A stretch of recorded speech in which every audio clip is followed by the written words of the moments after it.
Hello guys केमिति अच्छंदी आपण माने वेलकम टू रिंकीज किचन। आपण मान घरे मैगी तो बनाउथबो आपण माने छुआ माने बहुत खुशी रे खाउथबे बट थरे मो पुओ जेमिति बनाउची मो पुओ स्टाइल रो थर मैगी बनी खांतु आ केमिति लागिला आपण को छुआ कोन कहला मते निश्चय जणेबे। सो फ्रेंड्स चलंतु तैयारी करिबा हमरो चाउमीन स्टाइल रे मैगी। प्रथमे मैगी को सिझेबे जेमिति हमर चाउमीन सिझा हुए सेमिति अधा कुक होला परे ताको बाहर करिवे।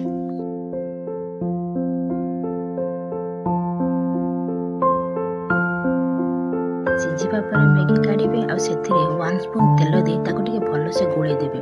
गोळेले कोन होबो ना गोटे मैगी अन्य मैगी सहित लागिबेनी और चिपचिपा रहिबनी सब गोटे गोटे हेकी रहिबो। मुइठी टमाटो पियाज और कंचा लंका नीचे आपण चाहे अन्य वेजिटेबल्स भी नहीं पारिबे। पुओ को आ किछि पकेले भल लागे तो से किछि वेजिटेबल्स नेइनी आपण चाहे नहीं पारिबे। तेल गरम हबा परे सेते हाफ स्पून जीरा हाफ स्पून सोरिष पकेबे और कटा पियाज और कंचा लंका पकाई ताको फ्राई करिवे।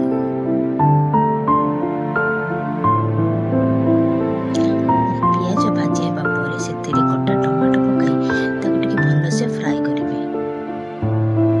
टमाटो भल भाबरे फ्राई हो सारिला परे सेते हमर जो सिझा मैगी गुडा पकेबे।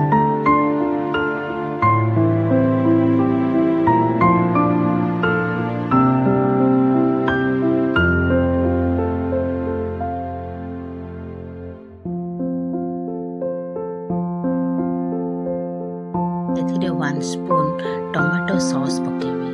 टमाटो सॉस जदि नाही तो 1 स्पून एबे स्वाद अनुसार लूण देबे हळदी गुंड हाफ स्पून देबे और जदि आपनको छुआ राग खाए तो सेथिरे हाफ स्पून लंका गुंड भी देबे। एबे चलंत पकेबा पूरा सीक्रेट मसाला। एबे मैगी रो टेस्ट बढ़ाइबा पई एथिरे हाफ स्पून बिरयानी मसाला पकांतो देखिबे मैगी रो टेस्ट आहुरी बढ़ी जिवो। टमाटो सॉस पकेबा परे ताको भलो रे मिक्स करिवे और लो टू मीडियम फ्लेम रे गोटे 5-10 मिनिट बसेबे। बसेले कोन हबो सीना रोस्ट हेकी आहुरी टेस्ट लागिबो। रोस्ट हे सारिबा परे सेथिरे मैगी मसाला पकाई गैस रो फ्लेम को बंद करिवे और भलो से मिक्स कर देबे। इधर प्लेट रे काडी सर्व करंतु चाउमीन स्टाइल रे मैगी। उनको जो खाई के कोन कहले मते कमेंट निश्चय करिवे। और वीडियो के भलो लागले लाइक शेयर एंड सब्सक्राइब करंतु। एठु काडी बाबर ऊपर भी टिके मैगी मसाला पकाई सजाई देबे। मैगी मसाला ऊपर टिके पड़िथिले छुआ को खाइबा को आहुरी भल लागे। वीडियो देखिथिबा पई थैंक यू। हां सब्सक्राइब और शेयर करबा को भूलिबेनी।